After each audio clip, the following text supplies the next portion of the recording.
So in this video, I want to show you step by step how to make a Tensor Torus tube. First thing you need to do is get yourself some wire, and these are the measurements what you need. So if you want to take a still of this, so you need to get some uncut wire. So it doesn't matter what gauge it is, but I'm using a 12 gauge, so it's about 2 millimeters. It's decent thickness. That's what I use. I need an uncut wire length of 140 inches, which is 3.56 meters. Then you need to fold it in two. Then you need to twist it, which I'll show you what to do again. And then you need to cut it to that length if you want to make one just like this. So 61.88 inches or 1.572 meters, depending what you use. Okay, so I'll show you how to do that next. So once you've cut your wire and you folded it in half like that, doubled it over, then you need to just crimp the ends like that. And then you're going to put them in your drill, and then you're going to put the loop around a hook, and then you're going to twist it like this. The way to twist it is you put your wire, what you folded, you need to put it through a hook like that. I've made this piece of wood where I can stand on, or you could put that hook in the door frame in your barn or in your workshop and feed it through that way. So now you put those hooks into your drill, tighten your drill up, hooks are in there, you stretch your wire out like this. Now I've had to stand on a stool because obviously the length of the wire, and then you just press the button on the drill, bear with me. You just start to twist it.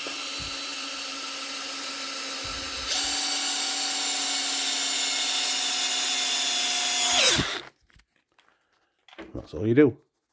Once you've got your twisted wire, just make sure you cut it to that length there, 61.88 inches. Now comes the important part. To make that, making it a twist like that, you need to find whatever you can or buy some metal tube like that. This one is actually part of an old shower rail, and the actual size of that, with the way it goes round, that's not the crucial part. You've done the crucial part now, you've cut it to the right length. The rest of it, how many twists it have, and the size of the loop are not that crucial. It's the part you've done. So you'll find something like that, and what you're going to do is you're going to insert that into there, and then I want to twist it round it, and that's what's going to create that all the way down. So you want to insert that into your metal pipe, approximately 10.5 inches or 26 centimeters. This is not absolutely crucial because once you've actually made it, you can actually pull your spring in and out. So you want to take it in approximately 10 inches, and then you're going to turn it over. You're going to start winding. So you've inserted it in there, and you're going to start twisting that around that all the way down. I do this for 11 turns. Now the only reason I've done that number, it's not crucial, it's just the fact with this length, with this pipe, with this gauge of wire, that works out right, and it gives me enough then on the end to turn it and then join it with that there. I'll just change the camera angle, so you put your hand over the end like that, grab it as hard as you can, and then you just start to twist it around. Keep grabbing it. If you grab the wire further out, it gives you more leverage to turn it round. When you start to turn it like that, keep your hand out there because it gives you leverage on the wire. So you're gripping it there, and you start turning it, and keep adjusting your grip. Move it further up to keep it tight, and then it starts to get easier then. So then you're twisting it round and round. Try not to knock all your ornaments off while you're doing it. Yeah. And what you're going to find is you're going to have a really long one, and then you can start to squeeze it in like this. Like I said, it's not mega crucial because once you pull the pipe out, you'll see how far the end is. So as you can see, the end's there. So you put your pipe back in.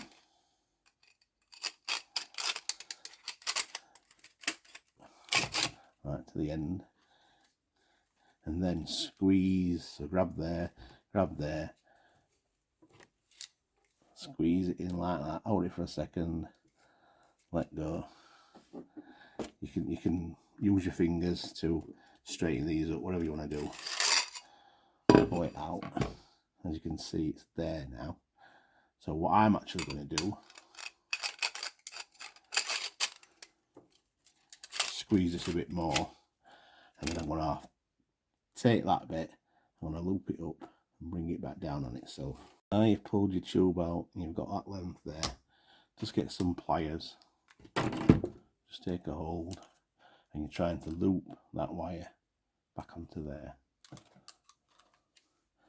You can see that, okay? Like I said, it's not crucial, all this is not crucial, you can play it by ear, because once you've done it like this, you can just pull the wire out a bit to make it fit. So you've bent it so it's something like touching, right? You can see that, yeah. So it's touching there. Now what you do at this point then is you need to make sure, see if I can get close enough. You need to make sure that the wires where they join are perfectly flush to each other. So you need to get a file and keep filing the ends until you put them together, shine it up to the light and make sure they're touching. And then I'll show you now how to put a coil ring on to actually join it all together. Now, this is a coil spring and this is how you make one. So what you need to do is get some of the twisted wire, what's spare, or make some fresh twisted wire of the same gauge so it's exactly the same size as that. And then you're going to make it into like a sort of dowsing rod shape. And twist some of your wire around it like this. And then you're going to start to turn it like that. So all you're doing, you're just making a spring. Turning it around like that. I hope you can see this is quite hard trying to film it. Keep an eye on when we're filming and we spring at the same time. But it's all fun. So you get the idea. So you make your spring like that. Untap, get it off the little jig what you've made like this, and then you just pull that off, trim the edges, and then you end up with one like that, and that's what you're going to use to join it. So basically, you just take your ring, self-explanatory really, just shove it over the end of that wire, and then get it about halfway, and just get your pliers and just crimp it so it's gripping onto the shaft of it. Then you insert that in the other side. Like I say, it's a bit difficult trying to do this while filming. Then you insert it to the other side, straighten it up, shove it down, and you can look up to the light and you can see in the cracks in there if it's buttered up and it's touching, and you can shove it from this end, shove it from that end as well, and you can feel it clicking. And because you've actually made the wire so it's buttered up in the first place, you know it's touching, right? So what you end up with then is the finished product. Obviously that's in there. This is one what I had at the beginning of the video just to show you. And it's made. It's as simple as that. It's not complicated at all. It's just making sure you get the measurement right at the beginning. Once you actually snipped it, when it's a twisted wire, get that measurement right, and all the rest of it. You can play it by ear really. You can get your own. I mean, the pipe I've got is from my old shower curtain. Like I said, you can go to the DIY store, builders merchants, and you can buy all sorts of different metal piping. Just get something approximately that width, and you can use that. I believe in recycling, so like I said, I just scrounged about everywhere until I found something. You can use something smaller, bigger, whatever. So there you go, guys. Happy making of your Tensor Torus tubes.